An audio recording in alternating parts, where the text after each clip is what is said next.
নমস্কাৰ সকলোকে। মাত্ৰ 260 টকা। বিশ্বাস কৰিবনে বাৰু? ময়ো বিশ্বাস কৰা নাছিলোঁ। মাত্ৰ 260 টকাত মই ইমান ধুনীয়া এটা বস্তু ল'লোঁ। তাকে বোলো আপোনালোকৰ লগতো শ্বেয়াৰ কৰোঁ। আৰু আপোনালোকেতো জানেই মই পাকঘৰৰ বস্তু বহুত বেছি ভাল পাওঁ আৰু পাকঘৰটো সজাই খুব বেছি ভাল পাওঁ। আৰু যেতিয়াই শ্বপিং মললৈ যাওঁ বা অনলাইন এপবিলাক চাওঁ তেতিয়া অকল নিজৰ কাপোৰ কানিতকৈ মোৰ পাকঘৰৰ বস্তুহে বেছি ভাল লাগে আৰু লওঁ লাগেই। এইফালে ইমান কম দামত পাইছোঁ যেতিয়া আৰু নলৈনো কেনেকৈ থাকোঁ বাৰু। ডাইনিং টেবুলত পাৰা এইকেইখন হৈছে ৰাউণ্ড শ্বেপৰ মেট আৰু ইমানেই ধুনীয়া কোৱালিটি আহিছে, মই মানে দেখিয়ে আচৰিত হৈ গ'লোঁ। ইমান কম দামতো ইমান ধুনীয়া বস্তু দিব পাৰেনে? আৰু ইয়াৰে ফিনিচিংটো বহুত বেছি ধুনীয়া। আৰু ইয়াত আছে 6খন আৰু এয়া চাওকচোন ইয়াৰে কোৱালিটিটো কিমান ধুনীয়া হয়। কটনৰ হয় আৰু ইয়াতে এডালো সূতাও ক'তো ওলাই থকা নাই। ইমান ধুনীয়াকৈ চিলাই দিয়া, ইমানেই ধুনীয়া হয় নহয়। আপুনি দোকানৰ পৰা চাগে কিনিবলৈ গ'লেও ইমান ধুনীয়া বস্তু ইমান কম দামত পোৱা নাযায়। আৰু কালাৰৰ কম্বিনেশ্যনটো চাওকচোন মেটকেইখনৰ ইমানেই ধুনীয়া। য়েল্লো আৰু হোৱাইট কালাৰটো এনেও বহুত আঁতৰৰ পৰাই জিলিকি থাকে, খুব ধুনীয়া লাগে। আৰু আমাৰ পাকঘৰৰ কাউণ্টাৰটপকেইখন ব্লেক কালাৰৰ হয়, সেইটো কাৰণে মই বেছিভাগ পাকঘৰত য়েল্লো আৰু হোৱাইটটোৱে ৰাখোঁ, যাতে ধুনীয়াকৈ জিলিকি থাকক বুলি। আৰু এই মেটকেইখন যে দেখাইছোঁ এইকেইখনো মই অনলাইনৰ পৰাই লোৱা। এইকেইখনৰ বাৰু দামটো অকণমান বেছি, 600-650 মান লৈছিলে আৰু কোৱালিটি বহুত বেছি ধুনীয়া। আৰু কিমান যে মই ব্যৱহাৰ কৰিছোঁ এই মেটকেইখন একো হিচাপেই নাই। আলহী আহিলেও মই এইকেইখনেই পাৰি থওঁ আৰু ইভাগেও এইকেইখন পাৰি থোৱা থাকে। বহুত বেছি ধুনীয়া লাগে। প্ৰায় 2 বছৰমান হ'ল লোৱা, ক'তো এডালো সূতাও ওলোৱা নাই। ইমানবাৰ ব্যৱহাৰ কৰি মই ধুইছোঁ, বহুত ধুনীয়া হৈ আছে। তাৰপিছতে ভাবিলোঁ বোলো ৰাউণ্ড শ্বেপৰ মেট মোৰ ওচৰত নাই, অকণমান কেতিয়াবা সলনি কৰিবলৈ মন যায়। সদায় একেখিনিকে দেখা পাই থাকিলেও আমাৰ চকুকেইটাও ভাল নালাগে, তেনেকৈ মনটো ভাল নালাগে। অকণমান বোলো সলনি কৰি এবাৰ ৰাউণ্ড শ্বেপৰ মেট ব্যৱহাৰ কৰি চাওঁচোন।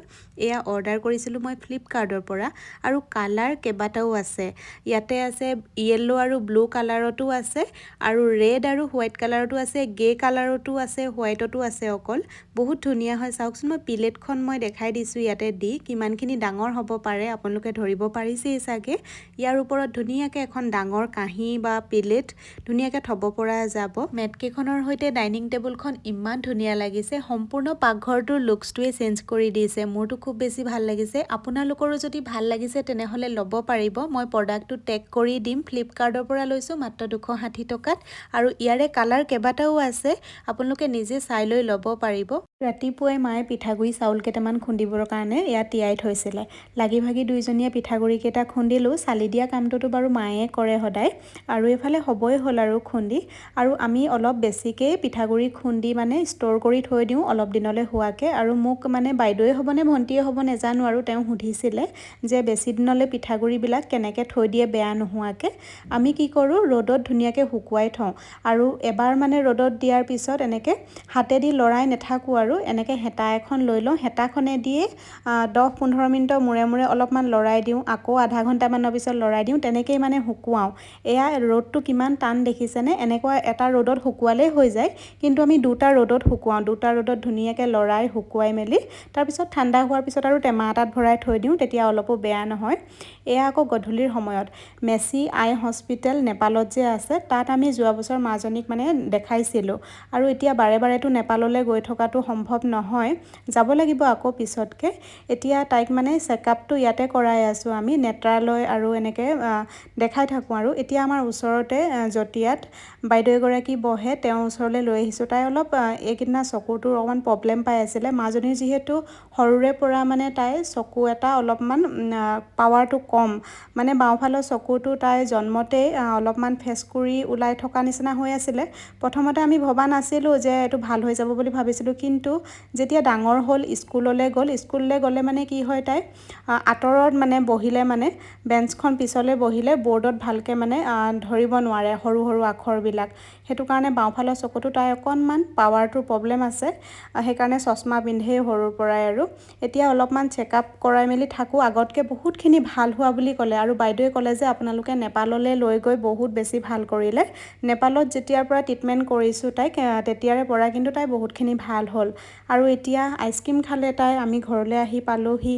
তাৰপিছতে এয়া হৈছে নেপালী কাটিং ছাগলী মাংস আনিছিলে মানুহজনে, সেয়াকে এতিয়া বনাবৰ কাৰণে মই এইখিনি যা যোগাৰ কৰি লৈছোঁ। ছাগলী মাংসত অকণমান বেছিকৈ আদা নহৰু দিলে দিলে খাই বেছি ভাল লাগে সেইটো কাৰণে এতিয়া আদা নহৰু অলপমান সৰহকৈ লৈছোঁ আৰু খুন্দুনাত যেতিয়া এনেকৈ আদা নহৰু খুন্দে তেতিয়া অকণমান নিমখ দি লৈ খুন্দিবচোন একদম মিক্সিত মানে পিছা নিচিনা হৈ যায় আৰু এই শ্বপিং বৰ্ডখন মই সদায় গেছৰ বাৰ্ণাৰটো কাষত থৈ লওঁ হেতাবিলাক থবৰ কাৰণে তেতিয়া কি হয় জানেনে লেতেৰা নহয় মানে হেতাবিলাকৰ মছলা তেল এইবিলাক কাউণ্টাৰ টপখনত নালাগে আৰু খুব ধুনীয়াকৈ কাষৰখিনি চাফা হৈ থাকে সেইকাৰণে মই সেইখন দি লওঁ আৰু এইফালে কেৰাহী গৰম হ'লেই মিঠাতেল অলপমানেই দিছোঁ মই যিহেতু ছাগলী মাংসত অলপমান তেলো আছে আৰু ইয়াতে গোটেইবিলাক মই যিবিলাক ড্ৰাই মছলা সেইবিলাক দিছোঁ তেজপাত লং ইলাইচি ডালচিনি তাৰপিছতে ষ্টাৰ ফুল এইবিলাক সকলোবিলাক মানে মই ড্ৰাইকৈ এনেকৈ দি দিছোঁ পিচি লোৱা নাই আৰু গোন্ধটো খুব বেছি ভাল লাগে মানে তেনেকৈ দিলে আৰু ইয়াতে মই এতিয়া পিঁয়াজ দিব লৈছোঁ প্ৰায় 4-5টামান পিঁয়াজ কাটি লৈছোঁ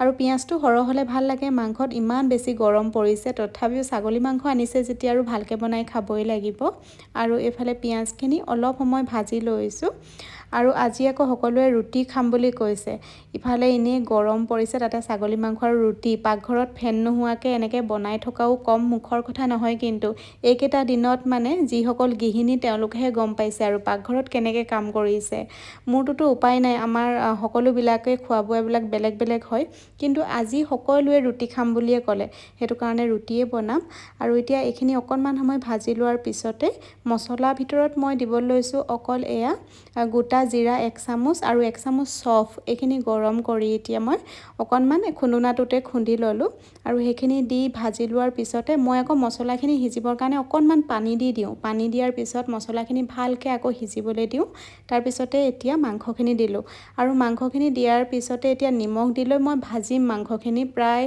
হাই ফ্লেমত মানে এয়া দেখিছেনে আধা ঘণ্টামান মই মাংসখিনি ভাজিছোঁ এনেকৈ তাৰপিছতে ইয়াতে বিলাহী দিলোঁ বিলাহী দিয়াৰ পিছত বিলাহীখিনি যেতিয়া গলি গ'ল আৰু 10 মিনিটমান ভাজাৰ পিছতে এতিয়া দিছোঁ মই ইয়াতে দৈ আৰু দৈ দি এনেকৈ ছাগলী মাংস বনাই খাই চাবচোন ইমানেই টেষ্টি লাগে নহয় এতিয়া দৈ মই ইয়াতে 4 চামুচ মানেই দিলোঁ এইখিনি দিয়াৰ পিছত আৰু 10 মিনিটমান হাই ফ্লেমত ভাজিছোঁ আৰু ভাজি লোৱাৰ পিছত এতিয়া আলু দি দিছোঁ আলু কেইডোখৰ দিয়াৰ পিছতে আৰু এতিয়া অকণমান উতলা গৰম পানী দি সিজিবলৈ দিম প্ৰায় মাংসখিনি 80% মান কুক হৈছেই মানে আলুখিনি আৰু পানীৰ লগত সিজিলেই হৈ যাব আৰু ছাগলী মাংস হওক বা মুৰ্গী মাংস হওক বহুত বেছি জোল হ'লেও খাই বেছি ভাল নালাগে সেইটো কাৰণে অকণমান মধ্যমীয়াকৈ ৰাখিম আৰু এফালে ৰুটিও মোৰ বনাই হৈয়ে গ'ল আৰু আজি মানে ৰাতি সকলোৱে ৰুটি খাব যিহেতু মই নিজৰ কাৰণেও এখন ৰুটিয়ে বনাইছোঁ আৰু এইফালে বাঢ়ি দিলোঁ ইমানেই ধুনীয়া লাগিছে নহয় দেখিবলৈ যিমান ধুনীয়া লাগিছে মানে খাবলৈও সিমানেই টেষ্টি হৈছিলে এফালে আজি এখন ৰুটি ময়ো লৈ লৈছোঁ ছাগলী মাংসৰ লগত আৰু হুণ্ডাকৈ কি খাম এখন ৰুটি বোলো আজি মই খাই দিওঁ ইমানেই বেছি টেষ্টি হৈছিল নহয় কি ক'ম আৰু এনেকৈ বনাই চাবচোন খাই খুব বেছি ভাল লাগে তাতে নেপালী কাটিং ছাগলী মাংসটো খাবলৈ গাহৰি মাংসৰ নিচিনা লাগে চালেহেঁতেন কাটে যে আৰু আমাৰ মায়ে মানে গাহৰি মাংস বুলিয়ে ভাবিছিলে প্ৰথমতে আমি কোৱাই নাছিলোঁ গাহৰি মাংস বুলি ভাবিছিলে তাৰপিছতহে গম পাইছে ছাগলী মাংস বুলি আৰু এইফালে খাই হোৱাৰ পাছতে বাচনখিনি ধুব লৈছোঁ সকলোৱে খাই খুব বেছি ভাল পালে কৈয়ে আছে মানুহজনে যে ইমান টেষ্টি হৈছে আজি খাবলৈ বুলি আৰু এতিয়া এইফালে বাচনখিনি ধুই লৈ আৰু কিটচেনটো চাফা কৰি তাৰপিছতে আৰু ৰেষ্ট কৰিম বাৰু ভিডিঅ'টো মই এইখিনিতে শেষ কৰিছোঁ আজিলৈ আহিছোঁ বাই